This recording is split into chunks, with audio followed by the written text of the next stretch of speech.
Welcome back to a quick chat in the Cadillac. My name's SG, and I like to explore the simplicity of complexity. So if you don't know, this is my show, and I'm going to break it down for you both real and quick.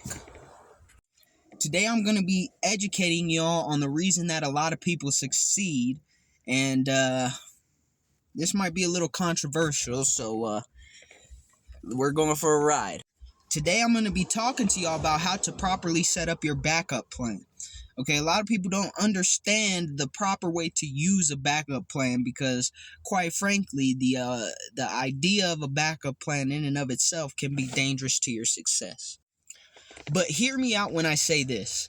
The best backup plan is not having a backup plan.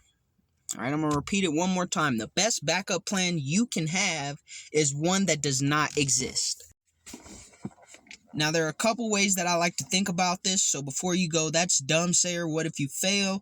Please just listen to what I'm about to say. People who have backup plans typically feel the need to have a backup plan. If you have a backup plan just because, to each their own. But people who have backup plans typically feel the need to have a backup plan because they don't feel their ability to accomplish whatever it is they're trying to accomplish is enough to actually meet their goal. And I know the stakes are high, especially for some of y'all out here, to the point where you feel like you couldn't take the risk even if you really wanted to with all of your heart. And to you, I say, please don't sell yourself short like that. But the reason I say having a backup plan is one of the biggest downfalls of success is because people will oftentimes jump ship right at the turning point, right at the moment where it seems like everything is lost. It's typically the one place where you break through the glass ceiling and now you're off to the stars. But when you have a backup plan, it is so easy and so common for people to take that backup plan right at the moment before they were going to break that wall down and jump ship. And that's why I feel like it could be very detrimental to most people's, potential goals and what they consider to be the ultimate level of success. Now, if you ask someone who's a business owner about a backup plan, and let's say they're not just a business owner, they're an entrepreneur, a venture capitalist or something, a lot of times their backup plan is not actually a backup plan. It's just part of the fucking plan in the first place. And let me explain. If I'm a venture capitalist and I want to buy 10 laundromats and then 3 vending machines, that's what I want to do. If I go out and get 9 laundromats and they all fail financially, but I also bought 3 vending machines to barely keep me afloat and keep scraping by in the meantime while I recover from my losses, I personally don't see that as a backup plan. That was just part of the fucking plan anyways, because at some point you wanted to own both of them. I guess you could call that a contingency, but it's the same thing. It's just part of the plan got accomplished and part of it didn't get accomplished. But a backup plan in that example would be like, oh, if the laundromats don't work out, then I'll just go back to, working for Lowe's as a general manager. They said I always have a job back at Lowe's. They love me there. So you go out, you buy the laundromats, they fail, and right before they fail, you cut your losses, sell at a loss, and you go back to working at Lowe's for your steady paycheck. Now, those are 2 very different examples, but I want you to understand what I'm trying to illustrate by using them. On one hand, you set your goal was non-linear, right? I want to do this and this. And then when you don't accomplish one part of that goal, the other part that you did accomplish is still enough to sustain you. All right, you shot a little wider, something hit. Just, it is the way it is. But if you focused directly on the laundromats and you put all your energy and effort into it, then I'm going to ask you 2 questions. One, is that your true mission, purpose, and passion? Because if it is, why did you give up after your first attempt or your 10th attempt or your 100th attempt? At some point, you have to say, it doesn't matter what fucking happens, I'm going to go get it. Second question is, if that's not your main purpose, passion, and desire to fulfill your life's mission, then why didn't you why did you put all your eggs in that basket? Clearly your heart wasn't in it from the beginning. It doesn't quite make sense for you to put all your chips on that one thing. Because ultimately, the difference between you making something happen and you not making it happen is your level of investment. If you are hyper invested into something that you're not truly passionate about, it's going to show itself.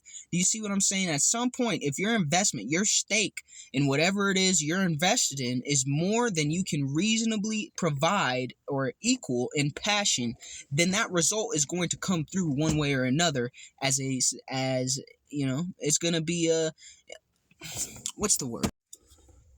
It's not mutual, right? Your level of respect for that opportunity, that investment is not as high as your investment.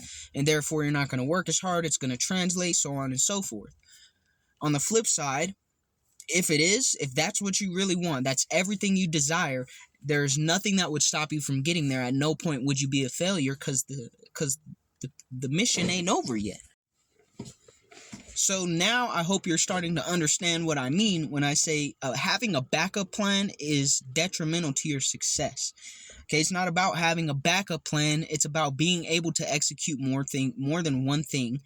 In the meantime, before you get to your purpose, it's about being able to execute on a level that's enough to sustain you and invest in your dreams, your goals, passions, and purposes.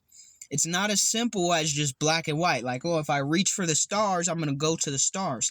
Absolutely you will, but you're going to stumble and fall. So if you're not ready for that, then you got to say, okay, I'm going to reach for the stars, but I'm going to stop at the moon.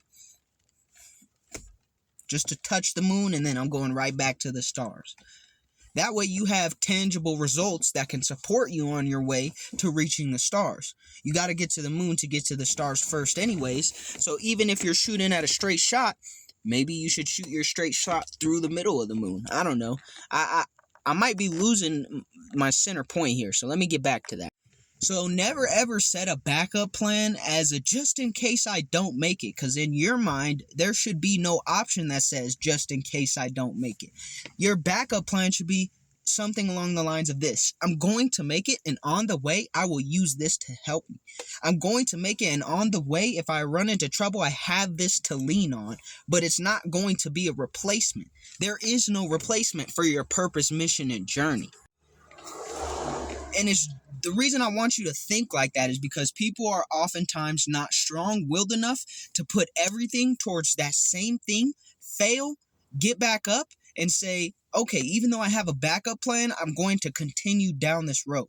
What happens is people are fickle, and not only them, the people around them are typically fickle, which means if there's a hint of failure, everyone will start to smell it and then push you towards it, just so it will be easier to say, I didn't reach my goals either. Fuck, I didn't reach my goals either, but that's just because of the world.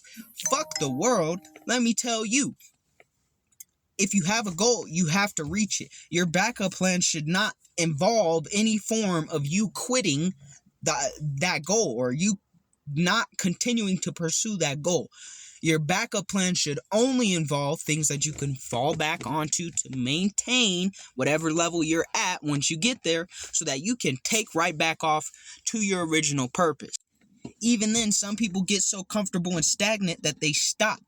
So if you ask someone like me what my backup plan is, I wouldn't have an honest answer for you because I don't have a backup plan. My plan is to fucking get there.